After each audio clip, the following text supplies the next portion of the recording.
Bismillahirrahmanirrahim. In today's lecture, we will discuss the effect of hybridization on acidity.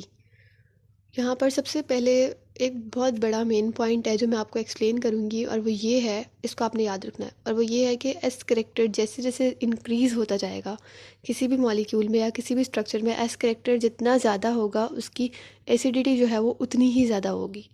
Reason मैं आपको बाद में बताऊंगी, लेकिन अभी आपने फ़िलहाल यही याद रखना है कि एस करेक्टर जितना ज़्यादा होगा एसिडिटी जो है वो उतनी ज़्यादा होगी।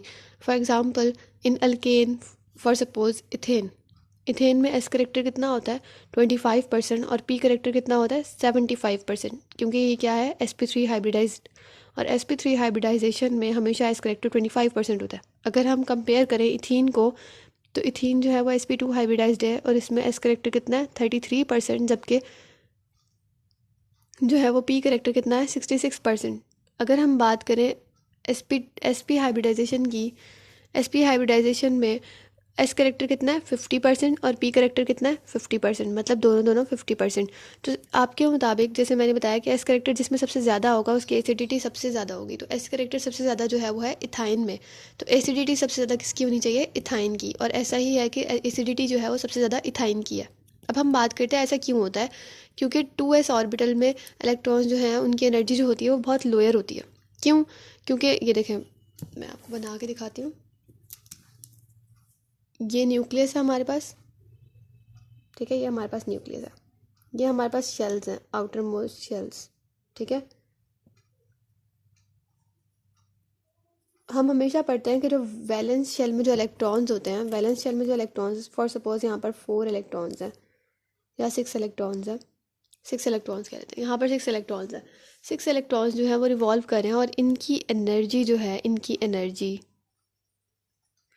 वो बहुत ज़्यादा है और इनकी स्टेबिलिटी जो है वो बहुत कम है। क्यों?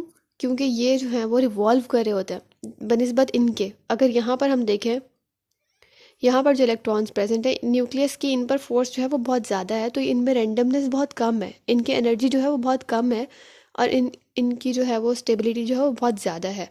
तो 2s, फर्ज करें ये 2s है, 2s ऑर्बिटल्स में क्या है कि 2s ऑर्बिटल में जो एनर्जी है वो बहुत कम होती है बनिस्बत 2p के।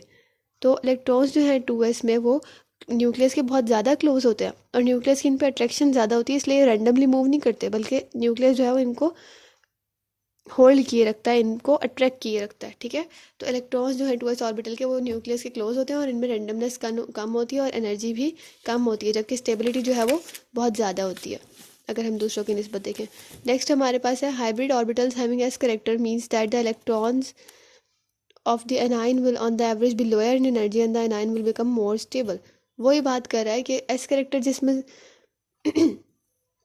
वो ऑर्बिटल जिनमें एस करेक्टर ज़्यादा होगा, इसका मतलब है कि एनर्जी जो है वो कम है, उसकी एनर्जी जो है वो कम है और स्टेबिलिटी जो है वो ज़्यादा है, ठीक है। तो एस करेक्टर ज़्यादा होगा तो एसिडिटी ज़्यादा होगी और स्टेबिलिटी भी ज़्यादा होगी।